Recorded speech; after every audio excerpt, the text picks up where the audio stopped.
नमस्कार दोस्तों। कर्नाटक विधानसभा चुनाव के बारे में बातचीत करेंगे और अब चूंकि कर्नाटक के विधानसभा चुनावों की जो अधिसूचना है कभी भी जारी हो सकती है, तो इसलिए हम जो छोटे छोटे डेवलपमेंट्स हैं भाई उन पर फोकस करेंगे। आज 3 खबरों पर मुख्य रूप से मैं चर्चा करने जा रहा हूं। कुछ बड़े नेताओं का इधर से उधर जाने का सिलसिला शुरू हो गया है। कुछ बड़े नेताओं का अपनी संभावित जो विधानसभा सीटें हैं कि वो कहाँ से चुनाव लड़ेंगे, इसको लेकर सर्च का अभियान शुरू हो गया है और कुछ को लेकर अभी कन्फ्यूजन की स्थिति बनी हुई है। देखिए, एक बहुत बड़ा विषय यहाँ पर कर्नाटक में ये चल रहा है कि जो सिद्धरमैया हैं, पूर्व चीफ मिनिस्टर कांग्रेस के, जो 2018 में उन्हीं के नेतृत्व में कांग्रेस यहाँ पर हारी थी, वो इस बार कहाँ से चुनाव लड़ेंगे, इसे लेकर बड़ी कन्फ्यूजन की स्थिति बन गई है और इसी वजह से सूची भी कांग्रेस की सामने नहीं आ पा रही है प्रत्याशियों की। वैसे उम्मीद है कि आज जब मैं आपसे बात कर रहा हूं, बुधवार को, शायद आज या देर रात में ये सूची जारी कर दी जाए, लेकिन सिद्धरमैया कहां से चुनाव लड़ेंगे ये स्थिति स्पष्ट नहीं है। अभी हाल ही में राहुल गांधी अपनी पहली जनसभा करने के लिए यहां पर आए कर्नाटक में, और ये बताया जाता है कि राहुल गांधी ने उनसे ये कहा, सिद्धरमैया से, कि आप मैसूर की जो वरुणा सीट है वहाँ से आप चुनाव लड़िएगा। और वहाँ से उनके बेटे यतीन्द्र एमएलए हैं, डॉक्टर हैं यतीन्द्र बाय प्रोफेशन। और मैं आपको बता दूं कि 2016 में सिद्धरमैया के साथ एक बड़ी ट्रेजेडी हुई थी। उनके बड़े बेटे थे राकेश, 39 ईयर के थे उस समय वो, उनकी अचानक मौत हो गई थी और इसीलिए उन्होंने अपने छोटे बेटे डॉक्टर यतीन्द्र को राजनीति में लाने का फैसला किया था। और कहा जाता है कि उनकी पत्नी चाहती थी कि छोटे बेटे को राजनीति में लाया जाए और उन्होंने फिर उन्हें 2018 में जब उन्हीं के नेतृत्व में टिकट फाइनल हो रहे थे तो उन्होंने वरुणा से अपने बेटे का टिकट फाइनल करा दिया था और खुद वो चुनाव लड़े थे कोलार सीट से। कोलार सीट को अब एक हाल ही में ये सर्वे आया है कि कोलार सीट इस बार हार सकते हैं सिद्धरमैया।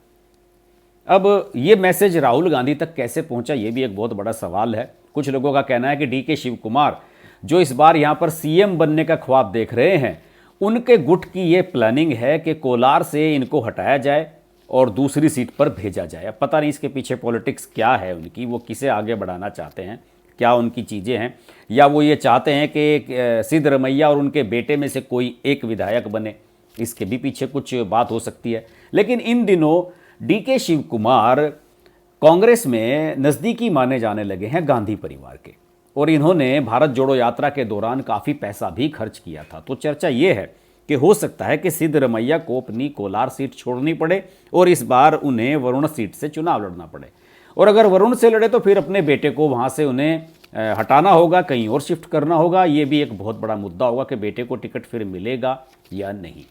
और जब ये खबर फैली कि उनसे कोलार सीट छोड़ने के लिए कहा जा रहा है, तो उनके जो समर्थक हैं वो कल पहुंच गए, यानी कि मंगलवार को धरना प्रदर्शन पहुंच गए बेंगलुरु में इनके सिद्धरमैया के आवास पर, और कहा कि साहब आप यहीं से चुनाव लड़िएगा और हम आपको हारने नहीं देंगे।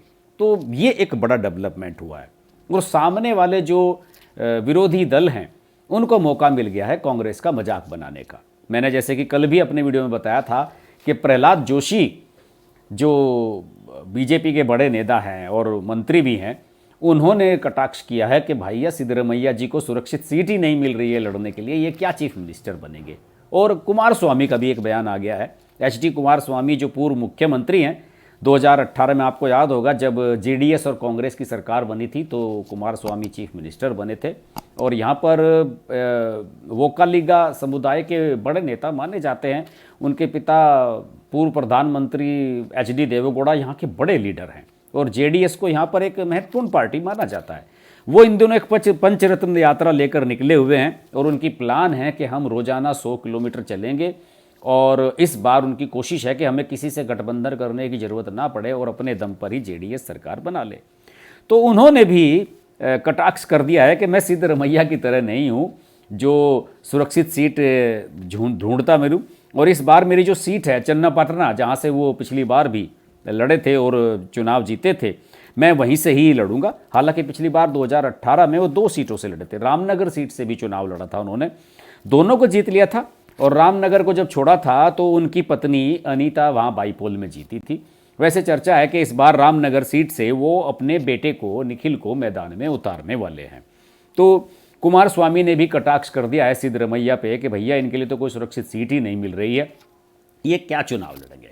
दूसरे, कांग्रेस में ही एक बहुत बड़ा चैलेंज खड़ा होने जा रहा है खड़गे साहब के सामने। अब खड़गे साहब चूंकि कर्नाटक से आते हैं और यहाँ से आप समझ लीजिए मेरे ख्याल में शायद 8-9 बार तो एमएलए रहे हैं और कभी भी अपना लोकसभा का चुनाव नहीं हारे थे, और पहला लोकसभा चुनाव हारे 2019 में, और इस समय राज्यसभा में सिर्फ इसीलिए हैं क्योंकि वो यहाँ की जो गुलबर्गा सीट थी कलबुर्गी जिले की, वहाँ से चुनाव हार गए थे 2019 में। खड़गे के राजनीतिक जीवन में ये पहली हार थी, और इस समय तो वो पार्टी के अध्यक्ष है, तो निश्चित रूप से उनकी तो चलनी ही है। लेकिन अब एक बड़ा दिलचस्प डेवलपमेंट होने जा रहा है। मैं आपको बताऊं कि 2019 में खड़गे साहब जब यहाँ से चुनाव हारे थे तो उनकी हार के लिए जिम्मेदार माना जा रहा था एक शख्स हैं बाबूराव चिंचानसुर। ये कांग्रेस ज्वाइन करने जा रहे हैं। जाने माने कोली कबलीगा समुदाय के जो कम्युनिटी के नेता हैं, कल्याण कर्नाटक का जो इलाका है वहाँ पर इनका नाम काफ़ी चलता है, और ये एमएलसी हैं। जी हाँ, इनको एमएलसी बनाया गया था 2000, वैसे ये 2008 से 2018 तक कांग्रेस के एमएलए रहे, और इनकी एक सीट है जो कुलबर्गी जिले में ही आती है, जो खड़गे साहब का भी जिला है, गुरमितकल। इस सीट से वो लगातार एमएलए रहे थे, और जो सिद्धरमैया की सरकार थी उसमें मंत्री भी थे। लेकिन 2018 में चुनाव हार गए और फिर बीजेपी ज्वाइन कर ली, इन्हें एमएलसी बना दिया गया। और अब ये सुनने में आ रहा है कि उनको फिर से वापस लाया जा रहा है कि साहब आप कांग्रेस में आ जाइए, और इन्होंने सोमवार को अपने एमएलसी पद से इस्तीफा भी स्पीकर को सौंप दिया है। तो ये माना जा रहा है कि इन्हें कांग्रेस में वापस लाया जा रहा है। लेकिन खड़गे साहब की हार के लिए ये जिम्मेदार थे, मैं आपको बता दूं, क्योंकि खड़गे साहब जब 2019 में हारे थे तो बीजेपी के उमेश जाधव यहाँ से जीते थे। उमेश जाधव भी कांग्रेस छोड़कर बीजेपी में आए थे। लेकिन ये माना जाता है कि बाबूराव चिंचानसुर ने उनके समर्थन में प्रचार किया था, और उनके प्रभाव के कारण ही खड़गे को हार का सामना करना पड़ा था। तो इस तरीके से जबरदस्त राजनीति इस समय चलती हुई नजर आ रही है।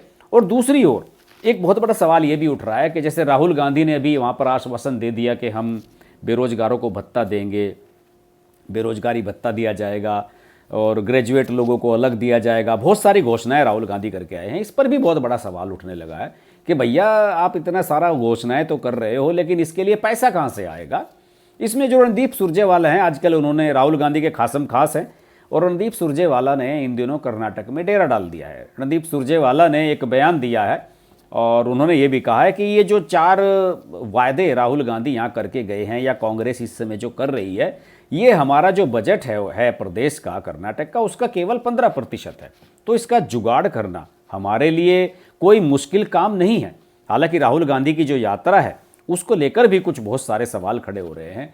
लोग ये भी आकलन करने की कोशिश कर रहे हैं कि राहुल गांधी की यात्रा के बाद जो भी सोमवार को उनकी सभा हुई थी, उसके बाद यहाँ क्या चीज़ें बदली। जो बसवराज बोम्मई हैं, यहाँ पर चीफ मिनिस्टर हैं, उन्होंने तो कहा कि उनके यहाँ पर विजिट का कोई फ़र्क नहीं पड़ा है, और यहाँ पर उनका कोई फ़र्क नहीं है, कोई प्रभाव नहीं है। राहुल गांधी आएँ या ना आएँ, इससे कोई फ़र्क नहीं पड़ने वाला है। लेकिन अब ये सुनने में आ रहा है कि आज कल में ही कांग्रेस की भी सूची आ सकती है, और बीजेपी की भी सूची बहुत जल्द फाइनल हो जाने की उम्मीद है। तो हमारी नज़र कर्नाटक के विधानसभा चुनाव पर लगातार बने रहने वाली है, और वहाँ की मिनट मिनट की जो बेहतरीन खबरें हैं रोजाना की, उसके बारे में एक वीडियो हमारा इस चैनल पर आता रहेगा। इसलिए आप इस चैनल को सब्सक्राइब जरूर कर लें। अगर अभी तक सब्सक्राइब नहीं किया है तो बहुत बड़ी गलती कर रहे हैं, और नोटिफिकेशन का बेल आइकन जरूर प्रेस कर लें, वरना हमारे वीडियो आने का आपको पता ही नहीं लगेगा। कर्नाटक के अगले वीडियो में आपसे फिर मुलाकात होगी, कुछ दिलचस्प जानकारियां आपको लेकर आऊँगा। तब तक के लिए नमस्कार।